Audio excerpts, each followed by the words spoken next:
आज के इस कार्यक्रम में हमारे साथ रुक जाइए।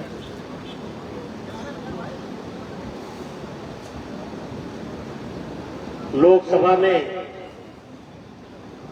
हमारे सहयोगी रहे, हम लोग साथ में रहे, ऐसे पूर्व सांसद चंद्रभूषण सिंह जी का मैं अपने तरफ से स्वागत करता हूं। राजीव सिंह विधायक बदायूं, इनका भी स्वागत करता हूं। माधवेंद्र प्रताप सिंह विधायक हरदोई, सत्यप्रताप सिंह राठौर विधायक एटा, अविनाश सिंह चौहान एमएलसी कानपुर, वीर विक्रम सिंह प्रिंस विधायक कटरा, विनय शाही जी, विनोद सिंह जी, श्री विनोद सिंह राठौर जी राष्ट्रीय उपाध्यक्ष, राम बहादुर सिंह राठौर जी और सभी सम्मानित माताओं, बहनों, भाइयों, नौजवान साथियों, थोड़ा इधर आइए। थोड़ा आप लोग इधर आइए, आ जाइए, कोई दिक्कत नहीं है। इधर आ जाइए। आप लोग है शिवाजी, हम सब अपनी व्यवस्था जो बिगड़ेगी बना सकता।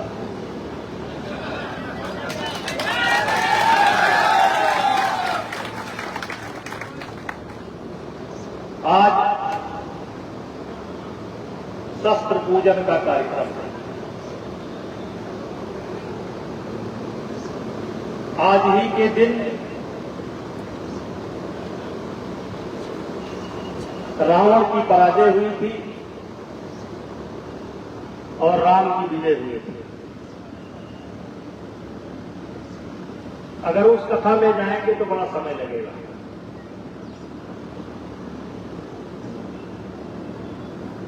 यहां पर बहुत बड़ी संख्या में नौजवान उपस्थित हैं। एक राम रावण का युद्ध तो समाप्त हो गया, जिसको हम लोग प्रतिवर्ष विजयदशमी के रूप में मनाते हैं, दशहरा के रूप में मनाते हैं। द्वापर में महाभारत भी हुआ था, वो भी समाप्त हो गया। लेकिन अगर देखा जाए तो हर व्यक्ति के अंदर राम भी मौजूद है और हर व्यक्ति के अंदर रावण भी मौजूद है। हर व्यक्ति के अंदर अच्छाई भी मौजूद है और हर व्यक्ति के अंदर बुराई भी मौजूद है। तो एक रावण तो मर गया, एक दुर्योधन तो समाप्त हो गया, लेकिन हमारे और आपके मन में जो दुर्योधन बैठा हुआ है, जो रावण बैठा हुआ है, उसको मारने की आवश्यकता है। भाइयों, मैं अपनी बात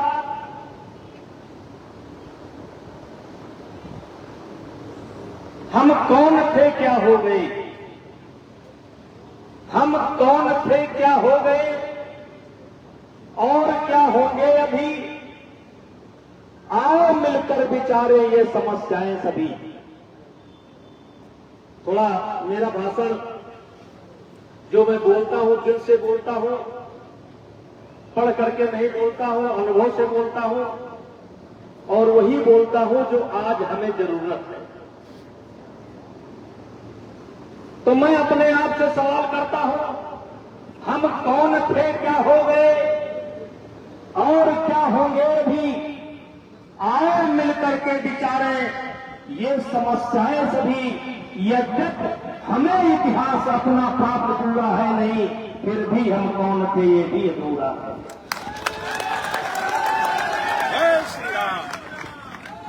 हम सतयुग में भी थे,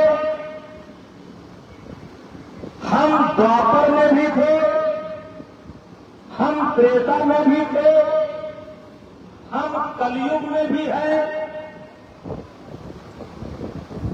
हमारा इतिहास अगर किसी को जानना है तो मनो स्मृत पढ़ो, हमारा इतिहास में मिल जाएगा। विष्णु पुराण पढ़ो, हमारा इतिहास मिल जाएगा। और हम वो हैं जिसका चरित्र लिख के वाल्मीकि रामायण लिख करके वाल्मीकि महाकवि हो गए। हम वो हैं जिनका इतिहास लिखकर गोस्वामी तुलसीदास अमर हो गए। हम कौन थे क्या? वेद से लेकर, पुराण से लेकर, स्मृति से लेकर, महाभारत से लेकर के, भागवत पुराण से लेकर के, मनु से लेकर के परीक्षित तक हमेशा हमारी मौजूदगी रही है, यानी हमारे समाज की मौजूदगी रही है। मनु से महाभारत तक कभी कभी पढ़ा करो। इस देश के अंदर शक आए, हूण आए। हूण कौन थे? आपने सुना होगा कि चाइना के अंदर एक दीवार है। हूण इतनी खोखार जात थी कि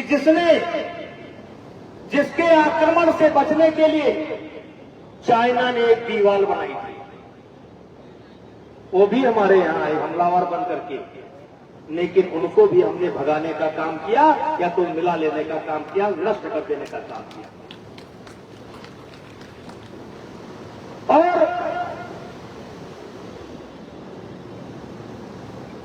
सन 1912 ये मोहम्मद बिन कासिम आया। आप लोगों ने सुना होगा और नहीं सुना है तो मैं सुनाना चाहता हूं। मोहम्मद बिन कासिम सीरिया से आया था। आते ही सिंध प्रांत के राजा ताहिर, जो ब्राह्मण राजा थे, उनको हराने का काम किया। और हराना तो छोड़ दीजिए, उनकी हत्या किया। और हत्या करने के बाद उनकी दो पुत्रियों को, सूर्या और प्रमिला, उनको बंदी बनाया। और बंदी बनाकर ले जाकर के सीरिया के खलीफा के पास पेश किया। लेकिन कैद में थी, लेकिन उन्होंने अपने दिमाग का इस्तेमाल किया। और जब खलीफा के पास पेश होने की बात आई तो उन्होंने आरोप लगा दिया कि मोहम्मद बिन कासिम हमारी अस्मिता को लूट चुका है, हम आपके लायक नहीं हैं। बाद में उन पुत्रियों की हत्या हो जाती है। इतिहास कहता है हत्या हो जाती है या वो खुद आत्महत्या कर लेती है। लेकिन ब्राह्मण राजा ताहिर का पुत्र भाग करके राजस्थान आता है, बप्पा रावल से मुलाकात करता है। अब बप्पा रावल गुज्जर प्रतिहार राजा नाग भट्ट को मिलाते हैं, साउथ के राजा नरसिंह को मिलाते हैं और मिला करके ईरान तक आक्रमण करते हैं। और मेरे भाइयों, आज ये पाकिस्तान के अंदर जो रावलपिंडी है, उन्हीं बप्पा रावल के नाम पर है। और यही नहीं करते हैं, बप्पा रावल लगभग 40 मुसलमान राजा को हराने का काम करते हैं और सबकी पुत्रियों की अपने साथ शादी करते हैं। और भाइयों, हम कहते हैं हम कौन थे, क्या हो गए और क्या होंगे। अभी याद करो बप्पा रावल को, जिन्होंने ईरान तक जाकर के इतनी पिटाई की, इतनी पिटाई की, इतनी पिटाई की कि 300 वर्ष तक 720 की ये घटना है। और उसके बाद जाकर के इतनी पिटाई की, इतनी पिटाई की कि 1000 पार करने के बाद 11वीं शताब्दी में किसी की हिम्मत हुई इस देश के अंदर आने की, यानी कि 300-400 साल इस देश पर कोई हमला नहीं किया। और उसके बाद थोड़े दिन के लिए हम शिथिल हो गए। थोड़े दिन के लिए राजपूत शिथिल हो गया। शिथिल होने का कारण था, उस कारण को मैं सार्वजनिक मंच से नहीं बता सकता, और उसका नतीजा ये निकला कि हजारों हजार वर्ष तक हमने इस देश की सीमा की रक्षा की, और जैसे हम थोड़ा सा शिथिल हो गए, तैसे एक तरीके से आप कह सकते हैं कि हम धीरे धीरे करके अंग्रेजों के गुलाम हो गए। तो इसलिए मेरे भाइयों, मैं आप लोगों से कहना चाहता हूं, बदली हुई परिस्थिति में किसी ने कहा है, वक्त को जिसने नहीं समझा उसे मिटना पड़ा है। वक्त को जिसने नहीं समझा उसे मिटना पड़ा है। बच गया तलवार से तो फूल से कटना पड़ा है। बच गया तलवार से तो फूल से कटने। भैया हेलो साहब, आपकी वजह से बहुत डिस्टर्ब हो रहा है। चलो बैठो।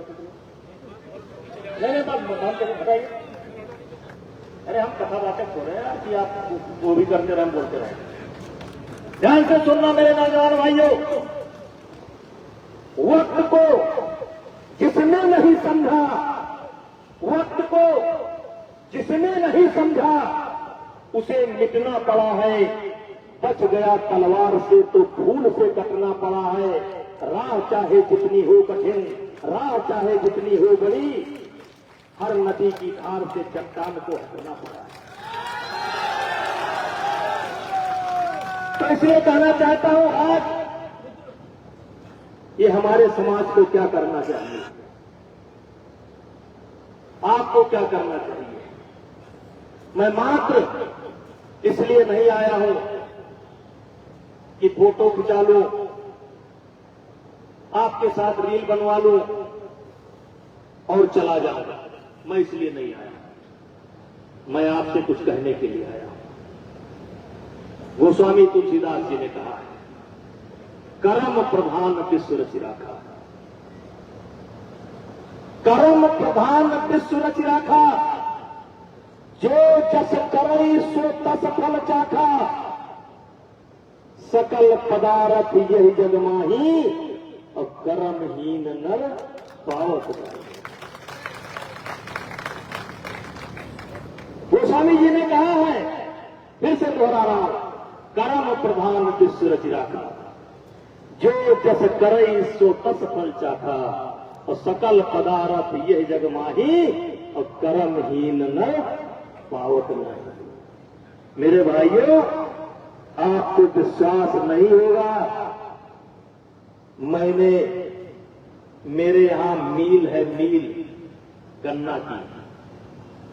एक काली गन्ना अगर दूसरे का गिरा दिया जाए तो 300 रुपया मिलता था। मैं 300 रुपया पर दूसरे का गन्ना भी गिराया हूं, यानी मजदूरी भी किया।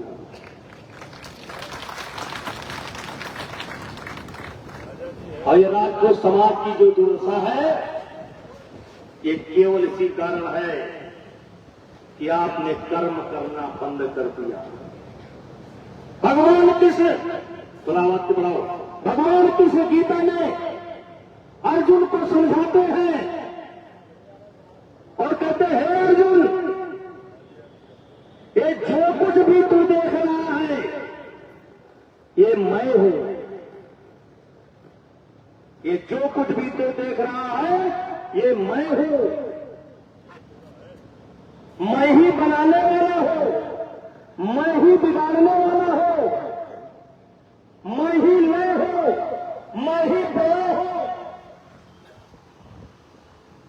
लेकिन यद्यप मुझे आवश्यकता नहीं है, यद्यप, क्योंकि सब कुछ मैं ही हूं, यद्यप मुझे आवश्यकता नहीं है, फिर भी सावधानी पूर्वक कर्म को करता हूं। क्योंकि यदि मैं कर्म करना बंद कर दूंगा तो कहीं मेरी देखी देखा लोग कर्म न करना बंद कर देंगे, और लोग कर्म करना बंद कर देंगे तो ये समाज नपुंसक हो जाएगा। इसलिए मैं कर्म को करता हूं। तो कर्म प्रधान विश्व रच था, जो जस करे सो तस फल जाता। दिनकर जी लिखते हैं, है कौन काम ऐसा जग में, है कौन काम ऐसा जग में, टिक सटे आदमी के मग में। बहुत जोर लगाना पड़ रहा है माइक पर।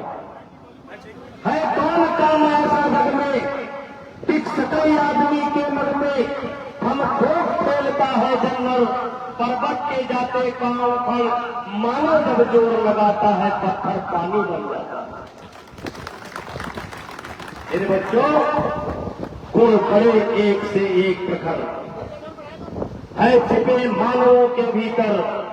जरा ध्यान से सुनना, गुण बड़े एक से एक प्रखर है छिपे मानवों के भीतर। जैसे एक आदमी का अंगूठा दूसरे आदमी के अंगूठे से नहीं मिलता। संसार में कितने लोग हैं, लेकिन एक दूसरे का अंगूठा एक दूसरे से नहीं मिलता है। वैसे हर व्यक्ति के अंदर कोई न कोई विशेष गुण छिपा हुआ है। उस गुण को हम देखने की कोशिश नहीं करते। और इसीलिए मैं कहता हूं, आपके अंदर विशेष गुण क्या है, ये कैसे जान पाएंगे कि आपके अंदर विशेष गुण है? क्योंकि उस विशेष गुण को जानने के लिए आपको अपने आप से बात करना पड़ेगा। उस विशेष गुण को जानने के लिए आपको अपने आप से बात करना पड़ेगा। और इसीलिए मैं एक शेर अक्सर बोलता हूं कि जिंदगी भर तो हुई गुफ्तगू गैरों से मगर, जिंदगी भर तो हुई गुफ्तगू, गुफ्तगू माने बातचीत, गैरों से मगर आज तक हमसे हमारी न मुलाकात हुई और आज तक तुमसे तुम्हारी न मुलाकात हुई।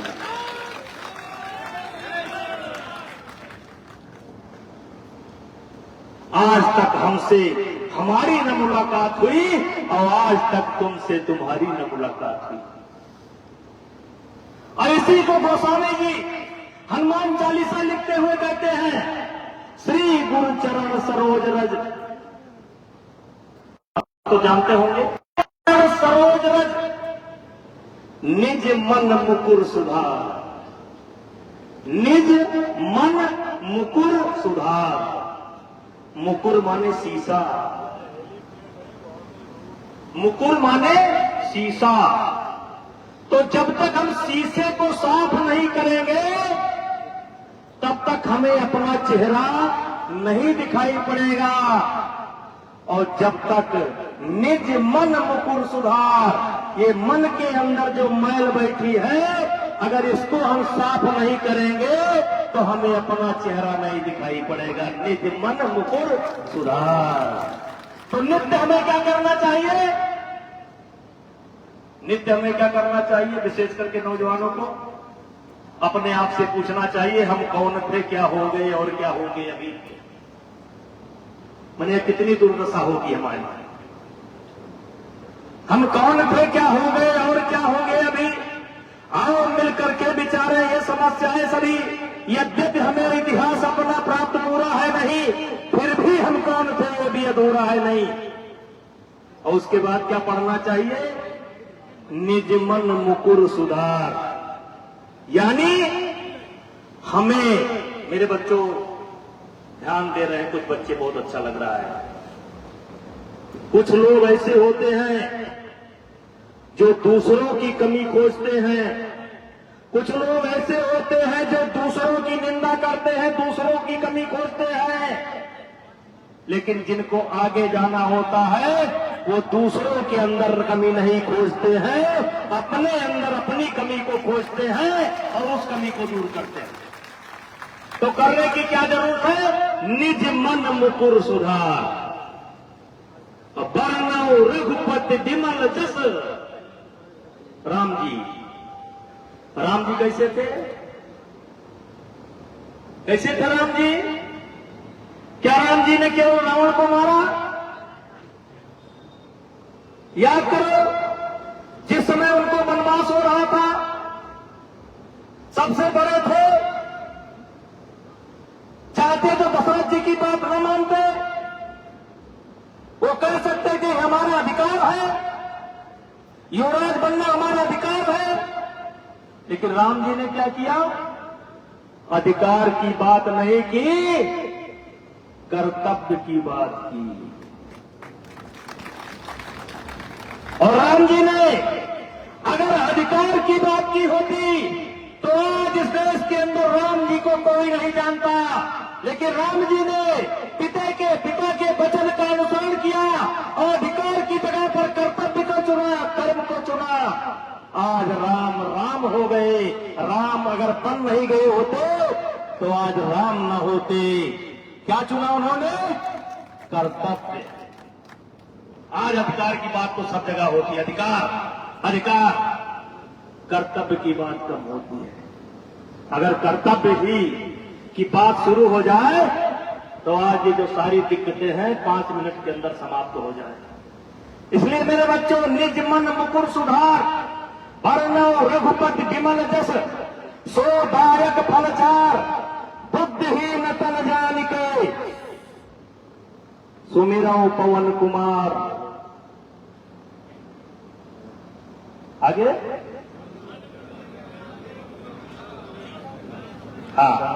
तो बुद्धिहीन तन जानिके, सुमिरौ पवन कुमार, बल बुद्धि विद्या देहु मोहि।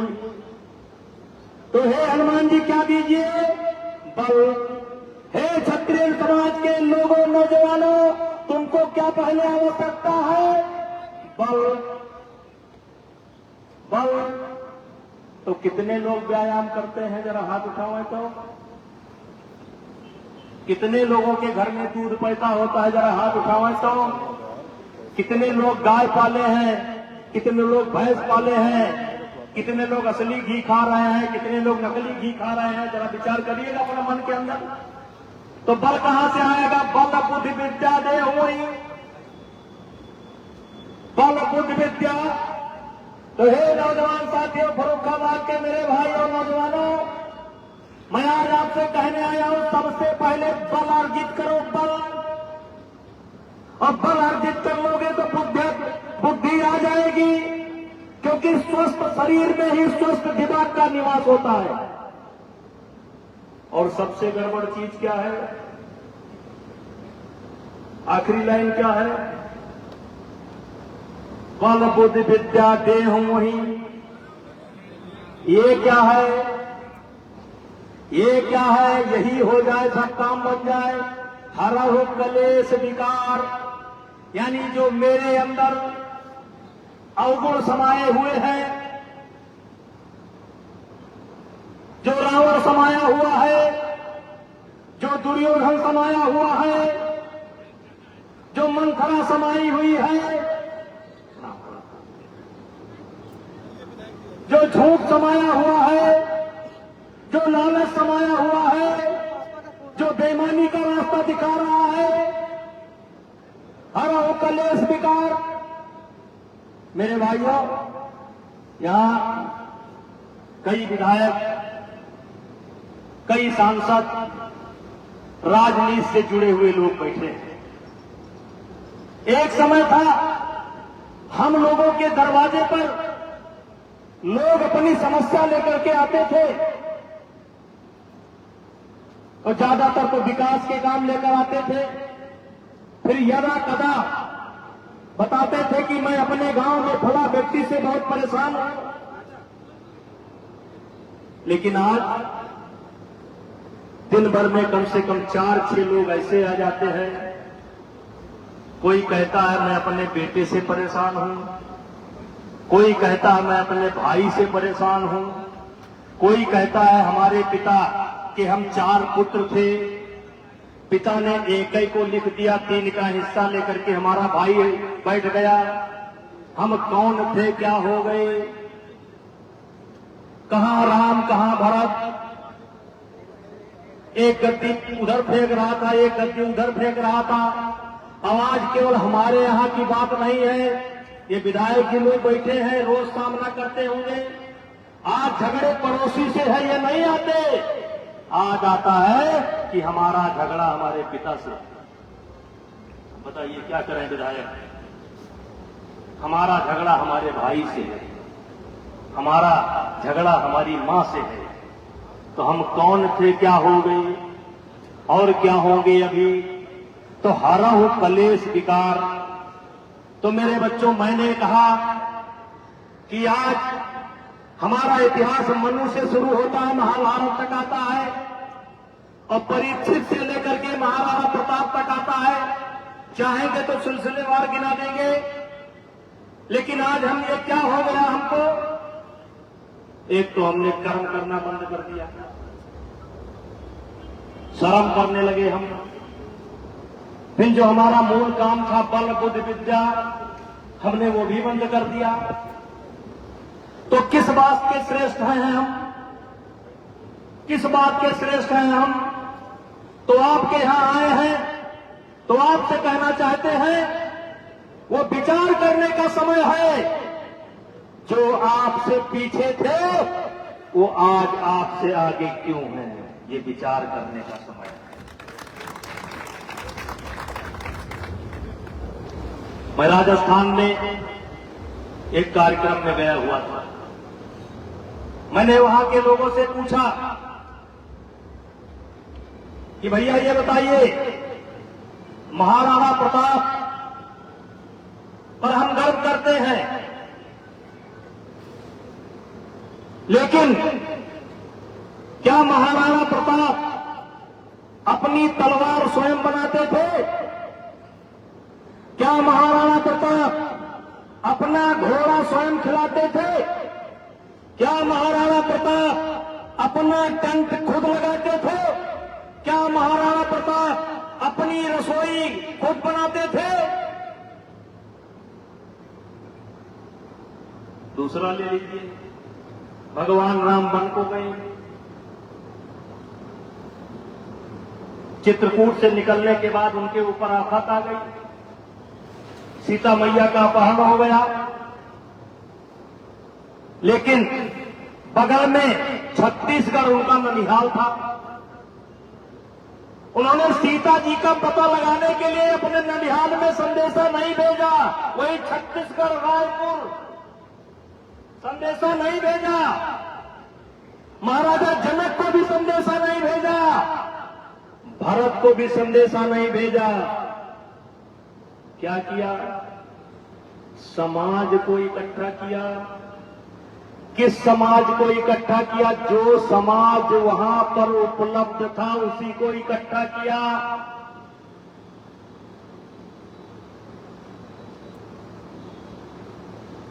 तो आज हम क्या कर रहे हैं?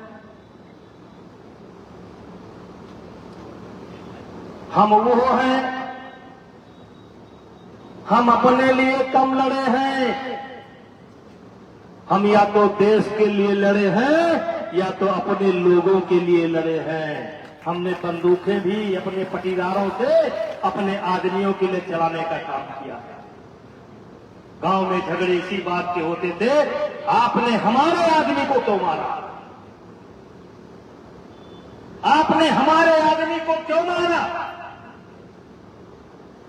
और इसके लिए भी बंदूकें चलती थी, झगड़े होते थे, डंडे चलते थे। लेकिन मेरे भाइयों, अगर हम राणा को मानते हैं तो राणा के नक्शे कदम पर चलना होगा। यदि हम राम के मानते हैं, राम के वंशज हैं, राम हमारे आदर्श हैं, तो हमें राम के हर किए हुए काम को बड़ी बारीकी से देखना पड़ेगा, सबको लेकर के चलना पड़ेगा, सबको लेकर के चलना पड़ेगा। भैया क्यों बोलते हो? सबको लेकर के चलना पड़ेगा। और इसीलिए मैंने कहा था, अंगूठा, एक आदमी का अंगूठा दूसरे आदमी के अंगूठे से नहीं मिलता। उसी प्रकार से हर व्यक्ति के अंदर कोई न कोई स्किल होता है, कोई न कोई गुण होता है, लेकिन जब तक हम ईमानदारी से अपने उस गुण को कोशिश नहीं करेंगे तब तक हम कुछ नहीं कर सकते। इसीलिए दिनकर जी ने लिखा है, कंकड़िया दिनकर जी ने लिखा है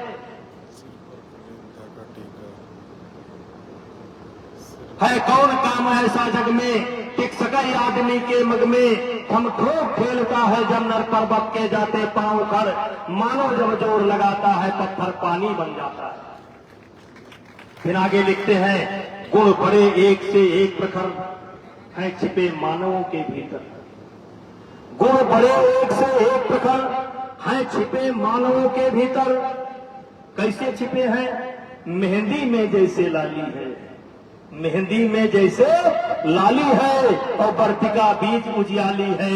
बत्ती जो नहीं जलाता है रोशनी नहीं वो पाता है।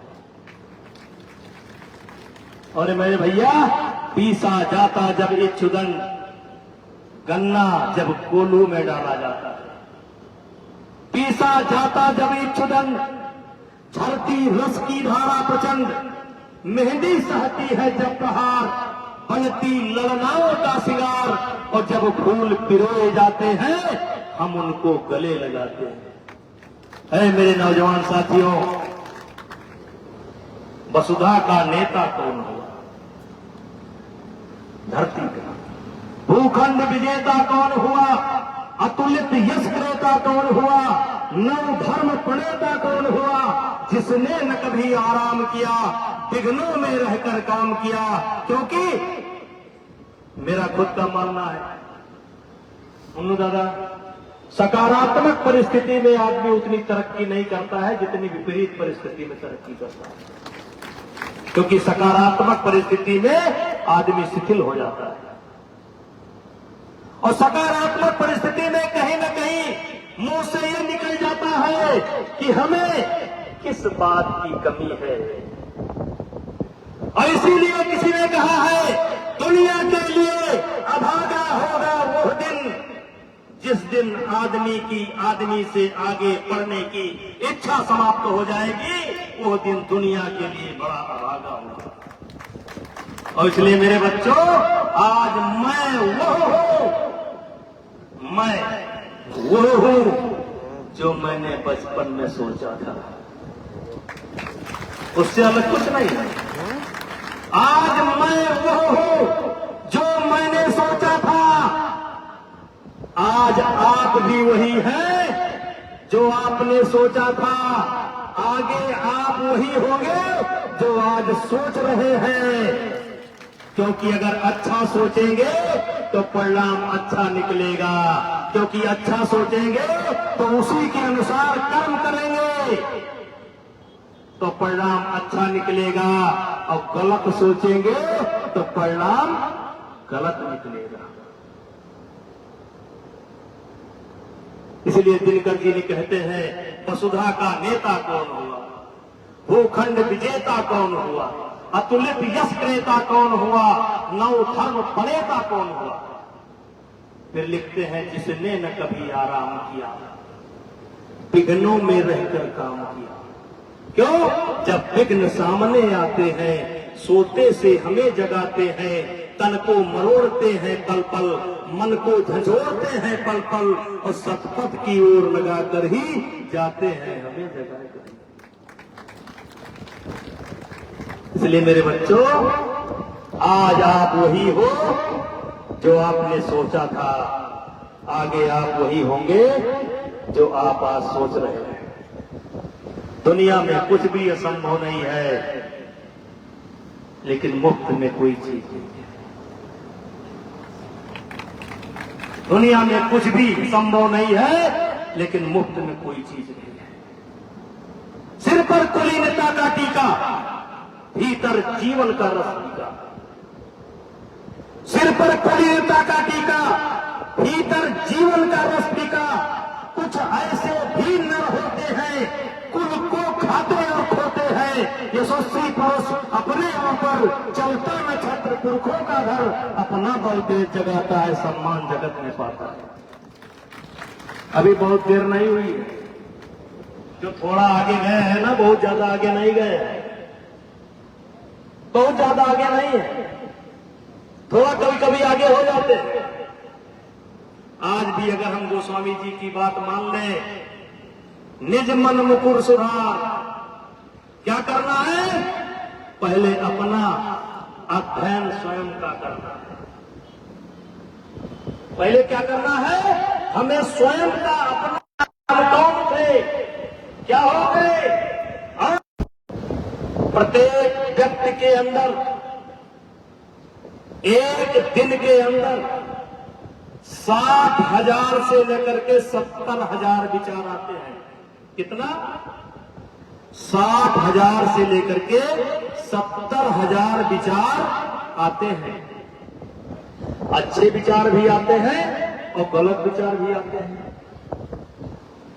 अब हमें तय करना है कि किस विचार को ग्रहण करना चाहिए और किस विचार को हटा देना चाहिए। और ये एक रोज का काम नहीं है, ये एक रोज का काम नहीं है, ये रोज का है। और इसलिए पढ़ने लिखने वाले बच्चों, मेरी माताओं बहनों, अपने बच्चों को सिखलाना। ये हमारी बेटियां सुन रही सामने, ध्यान से सुनना बेटे। 5 मिनट 10 मिनट समय निकाल करके अपने आप से बात कर लिया। रोज का टारगेट फिक्स कर लो, सप्ताह भर का टारगेट फिक्स कर लो, साल भर का टारगेट फिक्स कर लो, अपना लक्ष्य तय कर लो। जाना कहां है यह आपको पता होना चाहिए। इतना कीमती जीवन और पता ही नहीं है जाना कहां है। ऐसे लावारिस छोड़ दिया। आज BA MA लड़के कर रहे हैं, उनसे पूछो क्या बनना चाहते हो, कहते सोचा नहीं। अरे भाई, डॉक्टर बनने सोचोगे तो डॉक्टर की पढ़ाई करोगे, फोर्स में जाने सोचोगे तो फोर्स वाली पढ़ाई करोगे, खिलाई उड़ाई करोगे, तो सोचना तो पड़ेगा। और तकलीफ तो तब होती है, चलो बच्चों की बात छोड़ दो, 40 साल 50 साल की उम्र हो गई, पूछो क्या करते हो, कुछ नहीं। तो एक कविता याद आती है। इलाहाबाद में एक जज होते थे जिनका नाम था अकबर इलाहाबादी। उन्होंने कविता लिखी। कविता थी, बुद्धू मियां पैदा हुए क्या कर गए। चलो उनकी कविता को मैं अपने ऊपर पढ़ लेता हूं। ब्रजभूषण सिंह पैदा हुए क्या कर गए। उत्तर लिखा, खाए पिए बच्चा पैदा किए और मर गए। अपने अपने बगा लिए। तो क्या इसीलिए आए हैं? तो मेरे भाइयों, मैं आपसे कहना चाहता हूं, 2-3 चीजों को ध्यान देने की जरूरत है। एक तो जो आपसे आगे निकल गए हैं उनके अंदर गुण क्या है विशेष, और अपने अंदर कमजोरी क्या है। नंबर 1, दूसरा समय। दुनिया में किसी को 25 घंटा नहीं मिलता, हर व्यक्ति को 24 घंटा ही मिलता है। लेकिन कुछ लोग 24 घंटे में ही इतिहास लिख देते हैं। समय और कर्तव्य और अपना इतिहास, तो ये सब कहां मिलेगा। अब हम रोज रोज तो आएंगे नहीं आपको समझाने, तो ये कहां मिलेगा।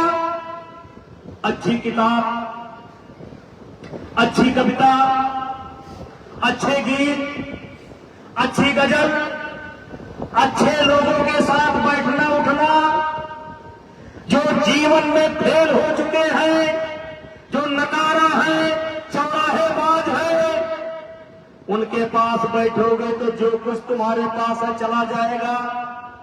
बैठना है तो जो सफल लोग हैं, चाहे खेती के क्षेत्र में सफल हो, चाहे खेल के क्षेत्र में सफल हो, चाहे राजनीति के क्षेत्र में सफल हो, चाहे व्यापार के क्षेत्र में सफल हो, सफल लोगों के पास बैठोगे तो कुछ ना कुछ मिलेगा। असफल लोगों के पास बैठोगे तो जो तुम्हारे पास है सब चला जाएगा।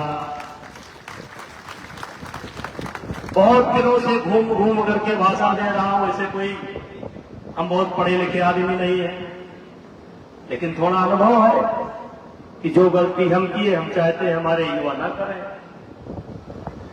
तो घूम घूम करके भाषण देता हूं। तो जहां जाता हूं मैं शराबी खोजता हूं कि एक कोई शराबी मुझे मिल जाए, मैं उसको माला पहनाना चाहता हूं। यहां हो तो भेजिएगा, लेकिन मेरी शर्त है वो शराबी कौन हो। मेरी शर्त है अगर वो शराबी यहां पर मौजूद हो तो 5,000 रुपया दूंगा, मुन्नू भैया से माला पहनवाऊंगा, हम भी माला पहनाएंगे। वो शराबी कौन हो? जो स्वयं शराब की दुकान पर गया हो, अपने पैसे से शराब खरीदा हो, फिर गिलास लाया हो, शराब डाला हो, पानी मिलाया हो और पिया हो। यानी जो स्वयं शराब की दुकान पर गया हो, शराब खरीदा हो, शराब पिया हो, अगर ऐसा कोई शराबी यहां पर उपलब्ध है तो ये मंच 5100 रुपया उसको देना चाहता है। नहीं मिलेगा। क्यों नहीं मिलेगा? कि दुनिया के किसी भी शराबी ने जब शराब के गिलास को पहली बार हाथ लगाया होगा तो हाथ या तो किसी रिश्तेदार का रहा होगा या किसी दोस्त का रहा होगा।